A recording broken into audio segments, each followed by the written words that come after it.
Hi everybody, welcome to our 3 o'clock program for today. My name's Angie and I'm an interpreter for California State Parks, and today I'm joined by a very special guest, Carolyn Belak, who is the MPA Dive Research Coordinator for NEREO, and she's going to tell us all about what that is and why it's important to monitor our marine protected areas. As you all know, if you've been following along, Mondays are MPA Mondays, or Marine Protected Area Mondays, more broadly, Marine Ecosystem Mondays. And today we're going to talk a little bit about something that's one of my very favorite things in the world, which is scuba diving, my second favorite thing, which is MPAs, and my third favorite thing, which is the North Coast. So we're going to talk about all those things today, and I'd like to welcome our special guest, Carolyn. Hi, Carolyn! Hey, how's it going? So we are doing our socially distanced interview today. So we're going to try and speak really loud so everybody can hear us. And Carolyn and I might sort of switch positions so she can be a little bit closer and I can be farther apart. So bear with us on that. But we're going to go ahead and dive in. So Carolyn, tell us about yourself and about your position and a little bit about NEREO. I'll go ahead and switch with you so you can go a little closer. That sounds great. Hey everyone. Again, so my name is Carolyn. And I am the research coordinator for a project that we call NEREO. NEREO stands for North Coast Evaluation of Reef Ecosystems Organization. We are an MPA dive monitoring project that we run through HSU, and we monitor all of the health of the marine protected areas on the North Coast. We kind of took our name from the local kelp species here, the bull kelp. Nereocystis is the name of the genus of bull kelp. So that's the fun name, I suppose. But we monitor all the way up from the Oregon border down to Sonoma County, diving inside and outside of these MPAs that I'm sure you've learned a little bit about throughout these MPA Mondays. And we try to see how well they're doing. It takes about 10 years to assess a marine protected area and see how well that protection is actually doing for that specific area. Some of the regions that we monitor are more protected than others. So some are complete no-take zones, some are closed only to certain species. And then we also dive directly outside of these reserves to kind of have a baseline of similar habitats that are not protected. And that way we can compare the biodiversity that we're seeing in either of those areas. Awesome. Thanks, Carolyn. So just for everybody's reference, if you're not familiar, HSU stands for Humboldt State University, which is our fabulous local state university up here located in Arcata, but of course that's within our scope of our North Coast Redwoods district. And so that's a little bit about some of the work that Carolyn does with NEREO. And she mentioned that there's control sites and MPA sites, right? So we've talked a little bit about the spillover effect in some of our live streams. If you haven't, go ahead and check back in our videos. We've done a few programs about that so you can get familiar with how protected areas can actually benefit areas that are outside of protected areas as well. So Carolyn, do you want to next tell us a little bit about where the funding for your projects comes from and what organizations are involved? Yeah, so through the Marine Life Protection Act, funding was set aside to monitor not just the rocky ecosystems or the kelp forests that are designated as MPAs, but sandy shores, the intertidal, kind of deeper habitats as well. And all of that funding is managed by Sea Grant California, as well as the Ocean Protection Council and Ocean Science Trust. And it's a statewide effort, again, kind of designated in those different habitats. So for our subtidal monitoring, we work with UC Santa Cruz, UC Santa Barbara, Vantuna Research Group down south, as well as we also collaborate with Reef Check divers, if you're a little bit familiar with some of the work that they do, to just look at data across the entire state and be able to compare North Coast, South Coast, Central, and see how those MPAs are doing. Awesome. Thanks, Carolyn. So obviously, like a lot of the projects that are happening statewide, just like our state parks, they exist all over the state. And we have organizations working together throughout the state as well, just off of our coastline, to monitor our marine protected areas. So pretty cool. And I would love, because I'm a scuba diver myself, this is how I got introduced to marine protected areas. I would love for Carolyn to tell all of you a little bit about scuba diving and maybe one of her favorite things about scuba diving and her favorite thing about being an underwater scientist. Maybe talk about some of the tools that you use underwater and some of the mysteries that people are always curious about when it comes to scuba. Sound good? Yeah. Well, so I also love scuba diving. I think that I would rather spend more time underwater than above water personally. So I try to use that as a tool, not just for research, but for fun, as often as I can, essentially. So for those that are unfamiliar, scuba stands for self-contained underwater breathing apparatus. And so you take your air down underneath the water with you so that you have air to breathe, right? And it's just compressed, for the most part, compressed air straight from our surroundings. Once you get into technical diving, you can get to some funky gas mixes, but we just use straight air for our surveys.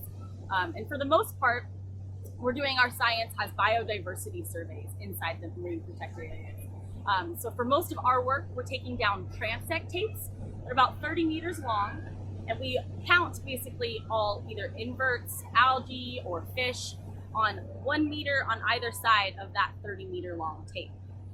Plus we have our data sheets, we have everything clipped to our BCD, or our buoyancy control device, and that helps to monitor our buoyancy as we're getting further down underwater. And so you can imagine that when we're getting into the water, we have a lot of tools kind of clipped onto us, weighing us down. So it is quite a task to actually do science underwater. Again, I love doing all of our work. We're really lucky that we get to do a little bit of other kind of more specific work this year. For example, we're doing some recruitment surveys where we actually installed moorings underwater that have a fish trap that looks like a odd shaped garbage can, but it mimics the kelp canopy. And young juvenile rockfish love the kelp canopy. And by monitoring these fish traps once every 2 weeks, we can see how quickly these young fish are exiting their larval stage out in the big open pelagic ocean and coming into that nearshore reef. And we're also doing that with urchins as well, with some different sort of device.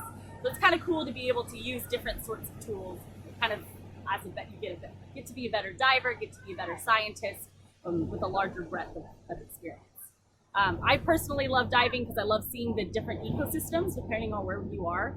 I've done a lot of diving all throughout the California coast. I've worked down south and in Central Coast and now up here. So I've been very lucky to be able to see not just over geographical scale, but over time how our ecosystem is changing.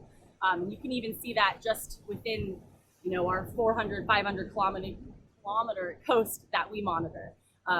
You might have certain abundances of certain species in one area that you don't see at all in another region. Same thing with onshore versus offshore. Certain depths have different species that live there. And that's one of my favorite things that I like to see. The North Coast is a little tough for scuba diving. It's not your general, Caribbean experience. It's a little bit colder, a lot of it colder. We do wear very thick wetsuits, sometimes dry suits even, to protect us from the cold. And because we're doing our work a lot on boats, we're actually able to take a hot water cooler that we can use. And that helps us a little bit between dives to warm up. Some of our first surveys this year, for example, were probably the coldest on our project history, and they were about 46 degrees Fahrenheit. And doing surveys where you're not moving very quickly can definitely get a little cold. So again, it's a very challenging environment, but it's very rewarding. It's full of life down there. You want to talk a little bit about visibility on the North Coast as well? Yeah, so that's another thing. So again, you picture these beautiful coral reefs, generally warmer water, clear, you'll be able to see 100 feet or more. The North Coast, again, is a very tough environment. We get a lot more swells here, especially in certain areas. It's a bit sandier, and those swells will easily pick up all that sand and just cloud the visibility. So here in Trinidad, for example, like 5 feet. It's a pretty good day in Trinidad. So we are more familiar, again, with kind of using our hands to be able to figure out what piece of equipment is. You can't really afford to drop something because maybe you're not going to find it. But we do wait for those days of great visibility. That's when we count our fish. We also size fish, so we want nice clear water to be able to size them accurately. And clear water, by what I mean is maybe like 10 feet. So we're getting there. But again, it's very rewarding. It's colorful, it's full of life. And again, it's just a little bit more challenging of an environment than maybe some of those more tropical areas to go scuba diving. Awesome. Thanks, Carolyn. So that's a little sneak peek into what it's like to dive up here on the North Coast. Fun fact, I actually was a part of the NEREO project back in 2017, I believe it was. So I got to do a lot of scientific surveys up on the North Coast and down on the Mendocino coast. And like, I completely agree with everything Carolyn has said. It's a tough environment, but also we have the unique opportunity to see some ecosystems like kelp forests and some animals that maybe you don't get to see in other parts of the world. So really amazing project and opportunity. And I'm going to wrap this up pretty soon, but I would love to hear from you, Carolyn, about, I know you love marine invertebrates and like all things that you see while you're scuba diving, but I would love to hear maybe your favorite. I know it's going to be hard to pick, or one of your favorites, and maybe a cool fact about them that our audience might be interested in. Okay. Well, yes, as she said, I do love inverts, so that's anything without a backbone. I have been really into sea slugs for a long time. Anything small and tiny that's cryptic and you have to find is so enticing to me, and it makes it almost a game underwater that, okay, you know what the sea slug eats and you have to go find it within that environment. And one particular slug that I've been very into lately, I actually don't know the common name of it, but it's a species of dorid, which are these flat disked sea slugs. And they create these huge mass spawning aggregations, not spawning, I suppose, mating aggregations, where they're mating, they're all hermaphroditic, and then they lay all these eggs, and they're maybe a centimeter or two in size. But lately, we've been seeing a huge recruitment. Again, that's when young organisms come into their nearshore habitat of these teeny tiny barnacles, and they feed on these barnacles. And so anywhere that you're seeing a mass of these barnacles on the boulders, which is likely here in Trinidad, a couple of our sites down in Mendocino, you're likely to see these slugs, which is awesome to see. And they're gray and brown and blend in perfectly with the rocks. So again, it's a really fun game to be able to find them. And I think that's my favorite thing right now. Awesome. Thanks, Carolyn. I'll definitely share some photos from Carolyn and some photos from your surveys of your divers. And one last thing, because I know everyone's going to be curious, is what type of precautions are you taking this summer? Because obviously we're in this period of COVID-19. We're all, practicing physical distancing, sanitizing our equipment. That's what we're doing at parks, really doing our part to keep ourselves and our communities safe. So I'm curious what your team is doing to help continue to collect valuable data in the name of science and in research and long-term monitoring. But I'm also curious about what precautions you're taking. So tell us a little bit about that. Definitely. And that's definitely been a challenge this year, not just for us, but with the groups that we work with throughout the state as well.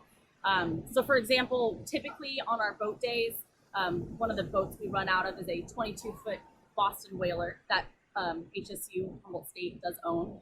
For example, we typically take one boat driver and 2 pairs of buddies, of dive buddies, which is 5 people total. And to maintain that 6 feet of distance, this year we're only taking 3 people total, so a boat operator and 1 dive pair. Other things that we're doing is, we're extra sanitizing, making sure everything is clean. We rinse down the boat with bleach after each field day to make sure that all of the surfaces are sanitized. And then lastly, the big thing is right now we've been working primarily only in Humboldt County because that's considered, domestic. We don't need to travel anywhere out of the county to do our Trinidad work, for example. But we're in the process of getting approval to go up to Del Norte, as well as down to Mendocino and Sonoma County. And that's where the vast majority of our sites are. So hopefully we'll get that approval within the next week or two, and we'll be able to complete more of our work. Because again, it's beautiful down there and it's really important data to get right now. So that's been our struggle overall. Well, it sounds like you guys are doing a great job adapting and still getting your science all together so that you can contribute to that valuable monitoring. Thank you so much, Carolyn, for joining us. It was so exciting to hear about the status of the project currently and For those of you that are watching, if you're ever visiting your local MPA and you see a dive boat out in the water, it might be some people recreationally diving, but it also might be scientists out there getting a lot of really important work done to keep the finger on the pulse of our marine protected areas to make sure that our network of 124 MPAs in California is working, and that we're starting to see that increase in abundance and biodiversity over time. So thanks so much, Carolyn. And I'm going to go ahead and tag your project and show some photos, and we'll chat with everybody soon. Don't forget to tune in every day at 3 o'clock for more content from the North Coast Redwoods District. See you next week. Bye.